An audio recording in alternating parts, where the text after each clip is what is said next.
Hati dalam Islam sejatinya pertama adalah tempat ketakwaan. Kata Rasul, at-taqwa hahuna. Yang kedua, hati itu tempat hidayah. Wa may yu'min billah yahdi qalbahu. Siapa yang beriman kepada Allah, maka hidayah Allah masukkan ke dalam hati. Hati juga tempat cahaya.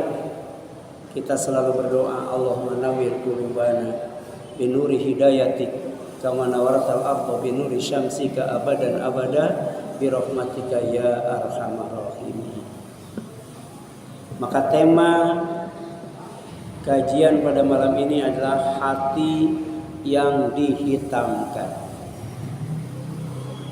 Hati yang dihitamkan adalah hati orang yang melakukan dosa dan maksiat terus-menerus. Hati orang yang melakukan dosa dan maksiat berulang-ulang. Dan ini disabdakan oleh Rasulullah sallallahu alaihi wasallam. Innal mu'min, sesungguhnya orang yang beriman.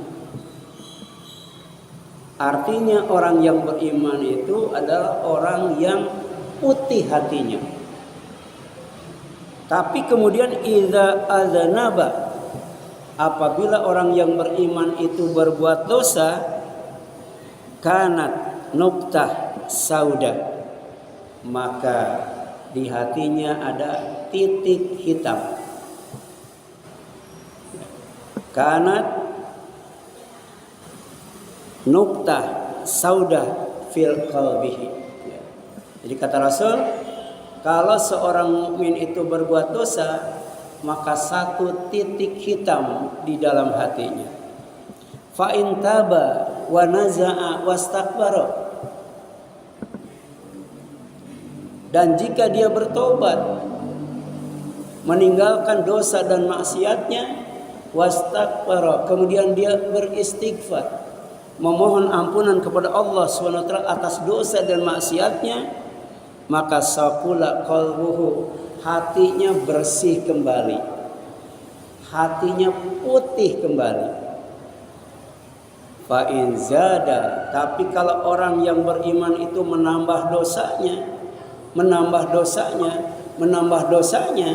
berbuat dosa terus-menerus tanpa taubat, maka zada,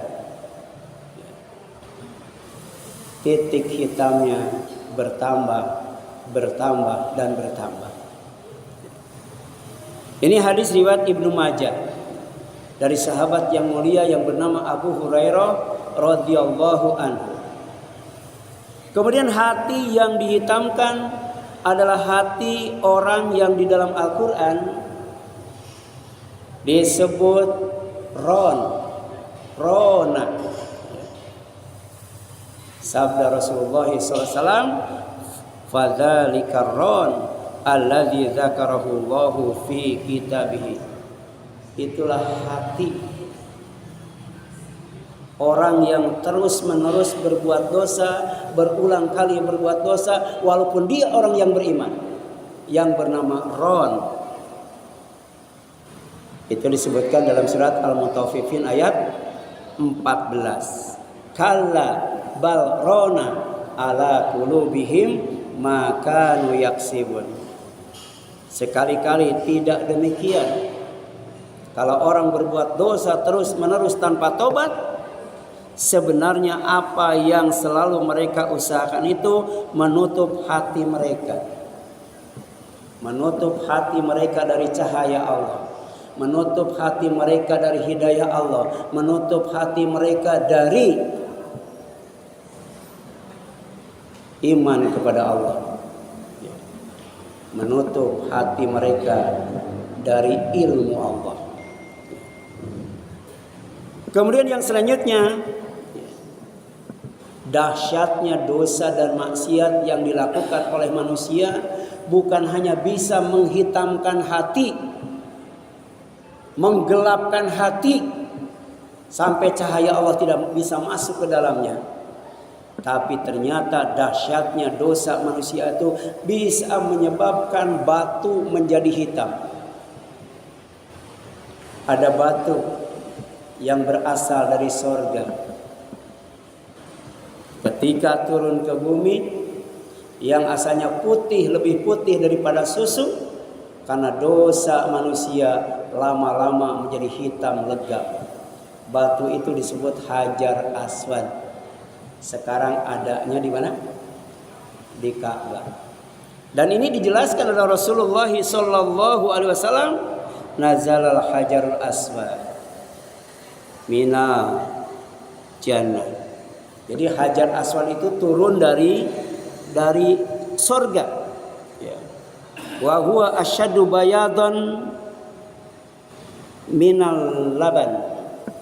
Dan ternyata putihnya batu yang berasal dari sorga, yang sekarang bernama Hajar Aswad, itu lebih putih dari yang namanya susu. Saking putihnya itu. Ya. Fasawwadathu khotoya bani Adam. Tapi kemudian batu yang putih itu menjadi hitam, dihitamkan oleh dosa manusia. Bahkan dahsyatnya dosa manusia, dahsyatnya maksiat manusia bisa menyebabkan manusia yang asalnya panjang umurnya jadi pendek umurnya. Yang asalnya tinggi badannya jadi pendek badannya. Yang asalnya tampan badannya, rupawan badannya jadi jelek wajahnya. Ya. Jadi manusia itu dulunya umurnya panjang. Dulu tubuhnya tinggi. Dulu wajahnya cakep. Tapi karena berbuat dosa, berbuat maksiat, umurnya jadi pendek, badannya jadi pendek, wajahnya jadi jelek seperti kita sekarang. Ini dahsyatnya dosa dan maksiat. Ya. Itu disebutkan dalam Tibbun Nabawi oleh Ibnu Qayyim. Kemudian tadi Hajar Aswad yang asalnya hitam, putih jadi hitam, itu hadis riwayat Tirmidzi dari Ibnu Abbas radhiyallahu anhuma. Ketika berbicara tentang hitam, ternyata hitam itu memiliki sifat yang paling kuat di antara warna yang lainnya. Mudah mewarnai warna yang lain, tapi susah diwarnai oleh warna yang lain. Sedangkan putih itu warna yang lemah. Susah mewarnai warna yang lain, tapi mudah diwarnai oleh warna yang lain. Sehingga dikenal dengan istilah hitam di atas putih. Susu putih, kopi hitam dicampurkan, mana yang kalah? Susu atau kopi? Susu. Gula putih, kopi hitam campurkan, mana yang kalah? Iya. Oleh karena itu ada acara yang disebut hitam putih. Hitam putih sebenarnya adalah kehidupan di dunia yang fana ini, ditandai dengan adanya batil dan hak. Batil itu kuat banget itu. Kemudian kufur dan iman. Kufur itu kuat banget. Syirik dan tauhid. Syirik kuat banget. Kemudian fasik dan Islam. Fasik itu lebih kuat daripada Islam. Zalim dan adil. Zalim lebih menonjol daripada adil. Riya dan ikhlas. Lebih banyak riya daripada ikhlas. Sedangkan ujub dan hanif. Ada juga bohong dan jujur. Coba jujur. Banyak bohongnya, banyak jujurnya.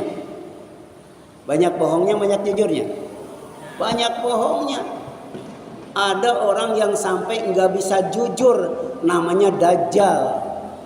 Sifatnya kazab, bohong melulu. Orang sebenarnya jarang berbohong, tapi kalau berbohongnya dijadikan kebiasaan, maka dia tidak bisa jujur itu. Jadi kalau hitam dicampurkan dengan yang putih, maka yang lebih menonjol, lebih unggul adalah warna hitam. Demikian pula bodoh dan cerdas. Ini santriwan, santriwati, kalau gaul jangan dengan yang bodoh. tapi gaul dengan yang cerdas. Kalau gaul dengan yang bodoh, maka yang cerdas pun jadi bodoh.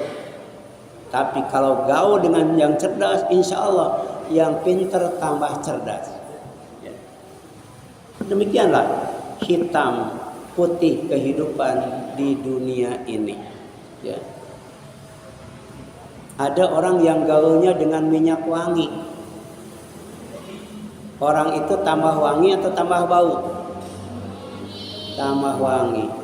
Orang gaul dengan ikan asin, tambah wangi tambah bau? Tambah bau. Makanya bergaulah dengan yang baik, bergaulah dengan yang soleh, bergaulah dengan yang benar.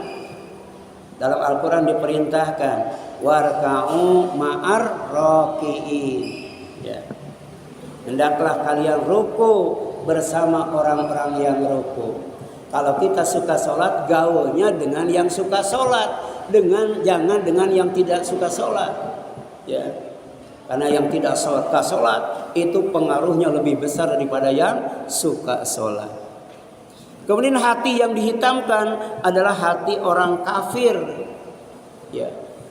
Sampai hitamnya itu menutup hati, ya, untuk menerima keimanan. Ya. Di sini jelaskan di dalam Al-Quran. Dari awal surat Al-Baqarah itu, ketika Allah menjelaskan tentang sifat orang kafir, innal ladzina kafaru sawa'un 'alaihim a anzartahum am lam tundirhum ma la yu'minun. Sesungguhnya orang yang kufur itu dikasih peringatan oleh kamu maupun tidak, tetap aja tidak mau beriman. Artinya apa? Tetap dalam kekufuran. Tetap dalam kekufuran. Karena hatinya, kata Allah, khatamallahu ala qulubihim wa ala sam'ihim wa ala absyarihim gisawatu wa lahum adzabun adzim. Ya. Mereka tetap dalam kekufuran, tidak mau menerima keimanan karena hatinya sudah dikunci oleh Allah SWT. Matanya sudah dikunci oleh Allah SWT. Telinganya sudah dikunci oleh Allah SWT. Ya. Padahal Allah ngasih 3 nikmat yang merupakan perangkat untuk menuntut ilmu. Ilmu tidak akan kita dapat kalau perangkat itu tidak digunakan secara optimal. Pertama, mata dengan penglihatannya. Kemudian telinga dengan pendengarannya. Hati dengan penyerapannya. Jadi telinga mendengar ilmu, mata melihat ilmu, hati menyerap ilmu. Tapi ada orang yang hatinya, matanya, dan telinganya ditutup dan dikunci oleh Allah SWT. Maka ilmu yang mengajarkan kebenaran tidak akan bisa diserapnya. Iman yang merupakan buah dari ilmu tidak akan bisa masuk ke dalam hatinya. Hati siapa? Hati yang dihitamkan. Hati siapa? Hati orang kafir. Ya. Makanya ketika hadir di majelis ilmu, maka telinga buka, mata buka, hati buka, supaya kita dapat ilmu. Kalau telinga ditutup, mata ditutup, hati ditutup, tidak akan dapat ilmu. Dapat apa itu? Kalau hati ditutup, mata ditutup, telinga ditutup, dapat apa itu? Dapat iler. Dapat iler, nggak bakal dapat ilmu itu. Ya. Sebab kata setan, ngaji itu bukan dengan mata, tapi dengan telinga. Tutup aja matamu. Tapi lama-lama kalau mata sudah tertutup, maka bukan hanya telinga yang tertutup, hati pun yang juga tertutup. Yang terbuka adalah mulut. Bukan dapat ilmu, tapi dapat ilmu. Kemudian hati yang dihitamkan adalah hati orang munafik yang dikunci dari iman. Jadi imannya dikunci oleh Allah Subhanahu wa ta'ala, tidak bisa masuk ke dalam hatinya. Kenapa? Dzalika bi annahum amanu tsumma kafaru fatubi'a ala qulubihim fahum la yafqahun. Dapat ilmu tapi enggak ngerti. Ya. Pepatah mengatakan ciri orang yang berilmu itu adalah ngomongnya. Kita bisa menilai sebanyak apa ilmu orang itu, seluas apa ilmu orang itu, sedalam apa ilmu orang itu dilihat dari ngomongnya. Tapi kalau mau melihat kecerdasannya, lihat dari amalnya. Kalau mau lihat dia ngerti nggak tentang ilmunya, lihat amalnya. Ilmunya banyak, ilmunya luas, ilmunya dalam, tapi amalnya tidak sesuai dengan ilmunya. Dia tidak cerdas, dia tidak faham dengan ilmunya. Kenapa? Karena dia mempermainkan iman. Orang munafik itu asalnya beriman, kemudian kufur. Sedangkan orang kafir itu memang kafir turunan. Sampai nanti Nabi Nuh nggak mau di bumi ini ada orang kafir. Bahaya kalau ada orang kafir. Ya. Kemudian di sini jelaskan, ya, surat Al-Munafikun ayat 3. Jadi tubi'ah itu betul-betul, ya, kekufurannya itu dijadikan tabiat. Bukan hanya ditutup, bukan hanya dikunci, tapi juga dipatri. Ya. Lihat orang Cina asli, kalau mati itu belum dikubur kalau belum 15 hari. Mayatnya dimasukkan ke dalam peti. Pertamanya ditutup kaca. Setelah ditutup kaca dikunci, setelah dikunci dipatri katanya. Itu luar biasa itu. Kalau mayat umat Islam enggak kan? Cuman dibungkus kain kafan doang. Ya. Kemudian hati yang dihitamkan adalah hati orang yang tidak peduli dengan peringatan Allah. Apa peringatan Allah itu? Pertama, menjauhi. Kemudian berpaling. Kemudian berhati-hati. Kemudian tidak mentaati, apalagi sampai jadi budak dan hambanya. 5. Biang dosa dan maksiat. Jadi Allah mengingatkan ada 5 biang dosa dan maksiat yang Allah peringati agar dijauhi, berpaling, berhati-hati, mewaspadai, tidak mentaati apalagi jadi budaknya. Yang pertama, biang dosa dan maksiat itu setan. Ya, setan itu. Ibnu Qayyim, Ibnu Taimiyah, termasuk juga Muhammad bin Abdul Wahab menempatkan togut, ya, urutan pertamanya adalah setan dan iblis laknatullah. Dia biang dari segala biang dosa dan maksiat. Makanya jangan didekati, wajib dijauhi. Ya. Jangan ditaati, wajib dimaksiati. Jangan ceroboh, harus hati-hati dan waspada. Dan ini ditujukan kepada orang yang beriman. Ya. Ya ayyuhalladzina amanu, wahai orang yang beriman, innamal khamru, sesungguhnya minuman keras, narkoba, miras antika, wal maisir, dan judi, baik judi offline maupun judi online, wal ansab, berhala, kesyirikan, wal azlam, dan mengundi nasib, rijsun min amali syaitan, sejatinya itu adalah kotor, najis, bukan hanya mengotori badan kita, tapi juga mengotori hati kita. Min amali syaitan, karena termasuk perbuatan syaitan. Ya. Syaitan itu tidak bisa dimonitor oleh panca indera. Itu syaitan yang dari bangsa jin. Tapi ada syaitan yang bisa dimonitor dengan panca indera. Syaitan dari bangsa manusia. Siapa yang melakukan perbuatan setan? yang suka minum-minum keras, memakai narkoba, apalagi membuatnya, menjual belikannya, kemudian suka menyembah berhala, suka mengundi nasib, ya. Itu perbuatan najis dan kotor, ya. Makanya Allah mengingatkan kepada kita, terutama kepada para pejabat dan penguasa, ya. Yang dihancurkan itu bukan judinya, bukan berhalanya, bukan minuman kerasnya, tapi biangnya, pembuatnya, pelakunya. Siapa tuh? Setan. Ya, setan itu.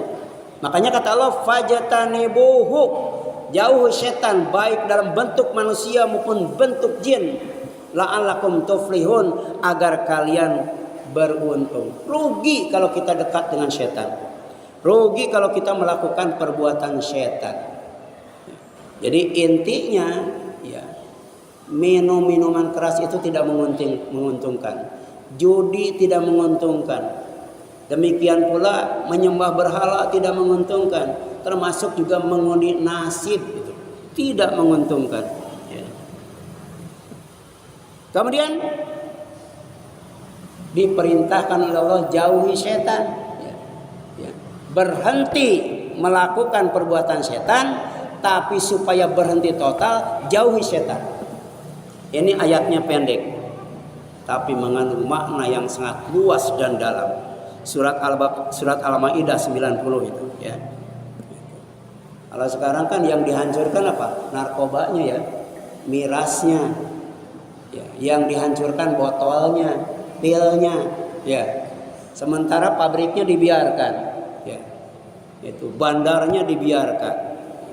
Coba kalau pabriknya, pembuatnya, bandarnya, ya, yang dijauhkan atau yang dihancurkan, ditangkap dan lain sebagainya. Selesai itu, nggak bakal ada judi, nggak bakal ada minuman keras, nggak ada yang namanya perbuatan syirik. Yang kedua, biangnya dosa dan maksiat itu adalah orang bodoh. Jadi orang berbuat maksiat, berbuat dosa itu bisa jadi dia tidak tahu. Ya. Tidak tahu, itu namanya jahil. Ada namanya itu jahil apa ya? Tapi ada orang yang tahu, tapi kemudian tidak mau tahu. Ya. Tidak mengamalkan ilmunya, itu namanya jahil murakkab. Keduanya adalah biang dari dosa dan maksiat, dan itu harus dijauhi. Ini perintah Allah dalam Al-Quran surat Al-A'raf ayat 199, khudhil afwa wa'mur bil ma'ruf wa'arid anil jahilin. Ya. Beri maaf oleh kamu, suruh berbuat baik, dan berpaling dari orang bodoh. Ini tiga hal yang harus, ya, kita perhatikan dari firman Allah SWT. Yang ketiga, biangnya dosa dan maksiat itu adalah orang-orang musyrik. Orang-orang musyrik. Ya. Jadi kalau mereka syiriknya kepada kuburan, kuburannya yang dihancurkan. Kalau syiriknya kepada berhala, berhalanya yang dihancurkan. Seperti yang dilakukan oleh Nabi Ibrahim. Waktu itu masih muda. Di tempat itu tidak ada pemuda yang tidak mentauhidkan Allah, yang mentauhidkan Allah. Semuanya melakukan kesyirikan. Pada saat masyarakat, orang tua, anak-anak, laki-laki, perempuan, kaya, miskin, muda dan tua berkumpul untuk berpesta pora, Nabi Ibrahim tidak hadir di tempat itu. Tapi dia masuk ke tempat di mana berhala itu disembah, dipuja, diibadati. Dihancurkan semuanya kecuali berhala yang paling besar. Begitu mereka pulang kaget, Tuhan mereka dihancurkan. Tapi mereka tidak ragu lagi, pasti pelakunya Ibrahim. Karena satu-satunya orang yang tidak menyembah berhala adalah Ibrahim. Beda dengan bapaknya tuh. Bapaknya itu bukan hanya menyembah berhala, tapi juga membuat berhala dan menjual berhala. Ya, Makanya Nabi Ibrahim berdoa kepada Allah agar bapaknya diampuni. Kenapa? Innahu minadh-dhalin. Sesungguhnya dia termasuk orang yang dolim. Dolimnya tuh dolim murokab itu. Tidak hanya menyembah berhala saja, tapi membuat berhala sekaligus menyembah berhala sekaligus menjual berhala. Kita kira-kira coba ini, ya. Orang bukan hanya mengkonsumsi narkoba, tapi juga bikin narkoba, kemudian buat narkoba. Itu dosanya segimana itu? Ya.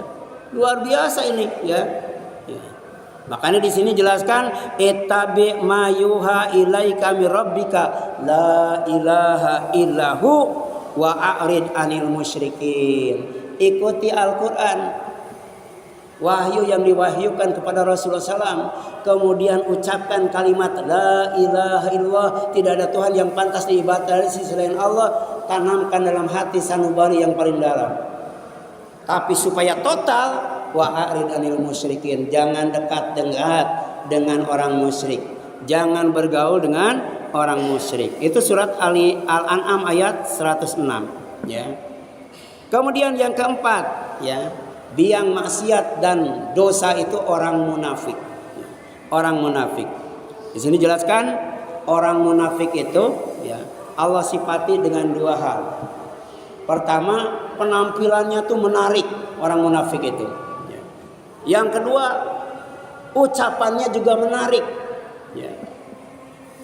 Wa idza ra'aitum tu'jibuka ajsamuhum. Jika kamu melihat mereka, maka penampilan fisiknya menarik banget. Wa iyaqulu tasma liqaulihim, dan kalau mereka ngomong, pasti ngomongnya akan kamu dengar. Ya. Bagus itu retorikanya, ya. Tapi kelemahannya ka'annahum khusyubum musanada. Ya, orang munafik itu rapuh jiwanya. Ya, rapuh jiwanya. Ya. Diibaratkan seperti kayu yang disenderkan di dinding. Jadi nggak bisa tegak hidupnya itu. Ya, kenapa? Karena mempermainkan iman, mempermainkan hati itu. Ya, maka kemudian di sini kata Allah, humul adhu. Ya. Sebelumnya yahsabuna kulla sayhatin alaihim, bawaannya curiga. Ya. Kalau ada yang ngomong pasti dia dianggap lagi ngomongin dia itu, bawaannya curiga. Suudon, ya, gampang suudon, tidak husnudon. Itu orang munafik.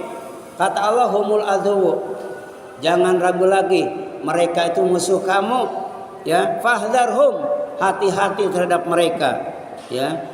Qatalahumullah, pasti Allah akan membinasakan mereka. Ya, anna yufakun, bagaimana mereka bisa dipalingkan dari kebenaran. Ya. Ini peringatan kita orang yang beriman, jangan sampai, ya, mengikuti gaya hidup orang munafik, apalagi sampai mentaatinya. Yang kelima, yang terakhir, biang dosa dan maksiat yang bikin hati hitam itu adalah orang-orang kafir. Jangankan kiai, jangankan ustaz, jangankan ulama, jangankan ajengan, jangankan habib. Orang setingkat nabi pun dia berdoa kepada Allah agar jangan ada orang kafir di muka bumi ini. Jangan ada orang kafir disisakan hidup di muka bumi ini. Siapa yang berdoa begitu? Ada nggak nabi yang doanya seperti itu? Ya, saking luar biasanya orang munafik itu. Orang munafik itu ilmunya unggul, lebih unggul, hartanya lebih unggul, ya. Demikian pula, ya, manajemennya, ya, itu luar biasa. Sampai kalau orang kafir itu mengkader, ya, maka kadernya pertama lebih dahsyat lagi berbuat maksiat dan lebih canggih lagi kekufurannya. Dan itu yang dijadikan alasan Nabi Nuh kenapa orang kafir itu jangan disisakan di muka bumi ini. Wa qala Nuh, Nabi Nuh berdoa, Rabbi, ya Allah, la tadhar alal ardi minal kafirina dayyara. Ya, jangan biarkan seorang pun di antara orang kafir itu tinggal di atas bumi ini. Gedek banget itu Nabi Nuh. Kenapa? Innaka intadharhum yudhillu ibadaka wala yalidu ila fajiron kafaro. Ya. Dan Nabi Nuh berkata, ya Allah ya Tuhanku, janganlah engkau biarkan seorang pun di antara orang kafir itu tinggal di atas bumi. Kenapa? Sesungguhnya engkau jika biarkan mereka, mereka akan menyesatkan hamba-hambamu dan tidak akan melahirkan kecuali anak-anak yang fajir, gemar berbuat dosa, kemudian kafaro, punya kekufuran yang kualitasnya lebih dari bapaknya. Coba sekarang, anak kiai rata-rata jadi kiai enggak? Anak ustadz rata-rata jadi ustadz enggak? Tapi kalau anak orang kafir, pasti jadi orang kafir. Ini kadarnya luar biasa itu. Hati-hati, duitnya banyak, kekuasaannya luas, ya. Di sisi lain, kaderisasinya solid itu. Ini Al-Quran yang berbicara 15 abad yang telah lalu. Makanya sampai sekarang kenapa partai Islam nggak pernah menang, tuh kan? Ya, itu buktinya ya. Itu. Partai Islam cuma bisa walk out, tapi tidak bisa mengubah keadaan. Tetap aja begitu. Ya, mereka lebih solid daripada organisasi Islam atau partai Islam sekalipun. Ini Allah ingatkan lewat surat Nuh ayat 26 sampai 27. Dan hati yang dihitamkan dapat diputihkan dengan iman yang benar, dengan taubat yang murni, dengan doa yang tulus, sehingga hidup bertabur cahaya. Ya. Jadi diputihkan, dibersihkan, diterangkan dengan 3 cara. Pertama, apa? Iman yang benar. Yang kedua, taubat yang murni. Yang ketiga, doa yang tulus. Ya. Ini lagi-lagi ditujukan kepada orang yang beriman. Ya ayyuhalladzina amanu tubu ilallahi taubatan nasuha. Asa rabbukum ayyukaffiru ankum sayyi'atikum wa yudkhilakum jannatin tajri min tahtihal anhar yauma la yuhzin nabiyya walladzina amanu ma'ah nuruhum yas'a baina aymanihim wa bi aymanihim. Ya, yaquluna rabbana atmim lana nurana waghfir lana innaka ala kulli syai'in qadir. Ini luar biasa ayat ini. Wahai orang yang beriman, taubatlah kalian dengan taubat yang sebenar-benarnya, jangan taubat sambal. Ya.